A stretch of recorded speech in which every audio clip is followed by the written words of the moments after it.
नागरिकता यानी सिटीजनशिप ये एक ऐसा टॉपिक है जिसकी बेसिक जानकारी हर कैंडिडेट को होना बहुत जरूरी है। तो आपको इसकी पूरी जानकारी इसी वीडियो के माध्यम से मिलेगी, तो वीडियो में लास्ट तक जरूर बने रहें। नागरिकता संविधान के 22 भागों में से दूसरे भाग में आता है, जिसमें आर्टिकल 5 से लेकर 11 तक शामिल है। लेकिन इन आर्टिकलों को जानने से पहले मैं आपको कुछ इसके बारे में बेसिक बताना चाहूंगा।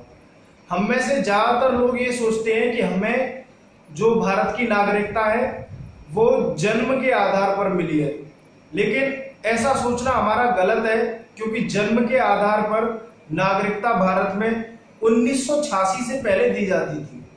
उसके बाद नागरिकता वंश के आधार पर मिलना शुरू हो गई है, यानी कि हमें जो नागरिकता मिलती है हमें अपने वंश के आधार पर मिलती है, यानी हमारे माता पिता और उनके माता पिता जो हमारा वंश होता है उसी के आधार पर हमें नागरिकता मिलती है। जन्म के आधार पर नागरिकता मिलती थी पहले, लेकिन उसमें संशोधन इसलिए किया गया कि भारत में कोई भी आकर जन्म ले ले उसको भारत की नागरिकता मिल जाती थी, जिससे उस कानून का बहुत ही ज्यादा मिसयूज होता था। तो 1986 में संसद ने उसे बदल दिया। अब बात करेंगे भारतीय संविधान के पार्ट 2 नागरिकता में आने वाले कानूनों की। तो इसमें आने वाले कानून 5 से लेकर 11 तक के आर्टिकल है।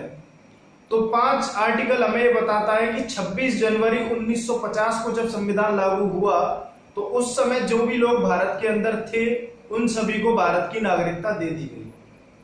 आर्टिकल 6 और 7 जिसका अब कोई औचित्य नहीं है, क्योंकि ये आर्टिकल उस समय पाकिस्तान के विभाजन के समय बनाए गए थे लोगों को नागरिकता देने के लिए, यानी कि जो लोग पाकिस्तान से भारत के अंदर आए थे विभाजन के दौरान उन लोगों को नागरिकता आर्टिकल 6 के माध्यम से दी गई थी।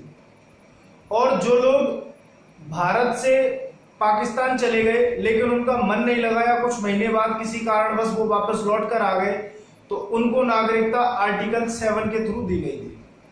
और आर्टिकल 8 जिसके तहत भारत के कुछ क्रांतिकारी और अन्य लोग जो कि आजादी के समय पर विदेशों में थे और उनके बच्चे वहां पैदा हो गए, उनको आर्टिकल 8 के थ्रू नागरिकता दी गई थी। आर्टिकल 9 जिसमें क्लियरली मेंशन है कि हम अगर किसी भी देश की नागरिकता अपनी स्वेच्छा से ग्रहण करते हैं तो हमारी भारत की नागरिकता तुरंत निरस्त कर दी जाएगी।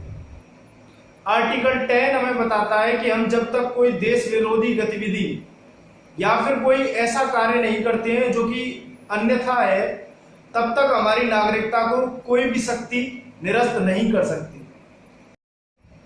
और आर्टिकल 11 जिसमें यह बताया गया है कि नागरिकता कानून में कोई भी संशोधन केवल गृह मंत्रालय कर सकता है।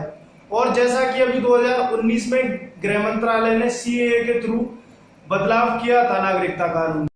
और अगर आपको ये वीडियो पसंद आया हो तो लाइक करें, और अगर चाहते हैं कि आपके अपने संविधान में मिलने वाले अधिकारों को जानें तो हमारी वीडियो को ज्यादा से ज्यादा शेयर करें और चैनल को सब्सक्राइब करें।